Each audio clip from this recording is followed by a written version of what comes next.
మీ అందరికి ప్రభువైన యేసుక్రీస్తు నామములో వందనాలు తెలియజేస్తూ ఉన్నాను.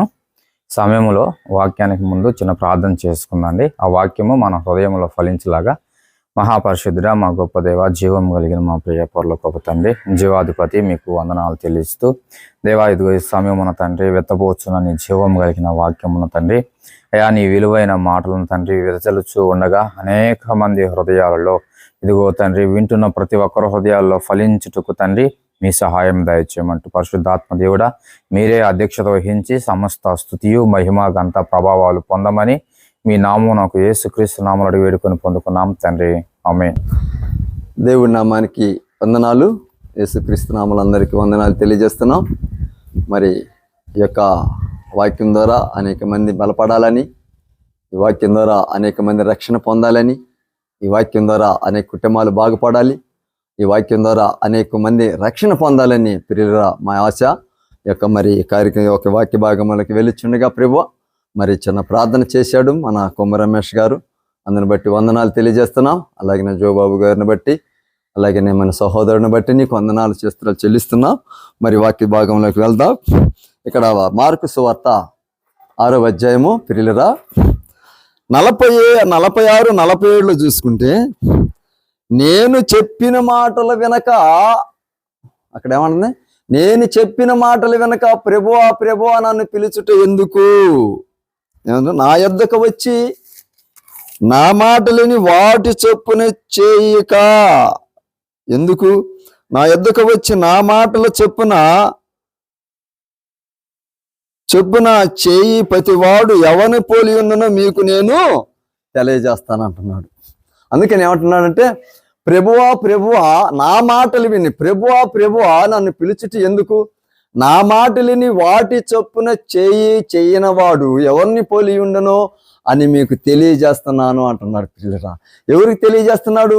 వాటి చొప్పున నా మాటలు విని వాటి చొప్పున చేయని ప్రతి వాడిని ఎవరిని పోలి ఉండనో అది మీకు నేను తెలియజేస్తాను అంటున్నాడు ప్రభు. చూశారు పిల్లరా, ఎవరికి తెలియజేస్తున్నాడు? ఈ లోకంలో ఉన్న ప్రజలకి, ఈ లోకంలో ఉన్న జనానికి అక్కడ యేసు ప్రభు తెలియజేస్తున్నాడు. అలాగనే అక్కడ ఏం తెలియజేస్తున్నాడంట? నా మాట విని వాటి చొప్పున చేయు ప్రతివాడు తన బండ మీద ఇల్లు కట్టుకొని పోలి ఉండను. హల్లెలూయా. ప్రతివాడు ఆయన మాటలు విని వాటి చొప్పున చేయవాడు ఎట్లుంటాడంట? బండ మీద ఇల్లు కట్టిన వానితో పోలి ఉండునని అక్కడ దేవుడు ఉపమానం రీతిగా చెప్పాడు. అలాగనే యేసు ప్రభు చెప్పినట్టు వినక వాటి చొప్పున చెయ్యని వాడు ఎవరంట? ఇసుక మీద ఇల్లు కట్టిన వాడిని పోలి ఉండును. హల్లెలూయా. ప్రియులను గమనించండి, మన జీవితంలో ఎలా ఇల్లు కట్టుకుంటున్నాం? ఇల్లు అంటే ఏంటిది? మన జీవితంలో వాక్యం అనే ఇల్లు కట్టుకోవాలి. వాక్యము మన హృదయంలో నిలుపు కావాలి. వాక్యము నీ హృదయంలో ఉన్నప్పుడు, వాక్యం నీ హృదయంలో ధ్యానించుకున్నప్పుడు, వాక్యము నీ హృదయంలో ఉన్నప్పుడు అది బండ మీద ఇల్లు కట్టిన వాడిని పోలి ఉండును. వాక్యమిని వాటి చొప్పుని చేయక నీ ఇష్టాసారముగా తిరుగుతూ, నిష్ఠాసారంగా మాట్లాడుతూ, నిష్ఠాసారంగా జీవిస్తూ ఉంటుంటే వాడు ఎలా ఉంటాడంట? ఇసుక మీద ఇల్లు కట్టిన వాడే పోలి ఉంటారంట. ప్రియులు గమనించండి, బండ మీద ఇల్లు కట్టినప్పుడు అది ఎలా ఉంటదంట? వానొచ్చినా వరదొచ్చినా దానిని కొట్టినా అది కూలిపోక స్టాండర్డ్గా ఉంటదంట పిల్లలు. అలాగనే నీ జీవితంలో నీ హృదయంలో వాక్యము గనక ఉంటే, నీ హృదయంలో వాక్యము గనక గట్టిగా ఉంటే, నువ్వు ఎలాంటి ఒడిదుడుకులు వచ్చినా, ఎలాంటి బాధలు వచ్చినా, ఎలాంటి కష్టాలు వచ్చినా నువ్వు ఎటు కూడా వనకు, నువ్వు ఎటు కూడా భయపడే అవకాశం లేదు, నువ్వు ఎటు కూడా పారిపోవటానికి అవకాశం లేదు పిల్లరా. కానీ ఇసుక మీదలు కట్టుకుంటాడు చూసినవా?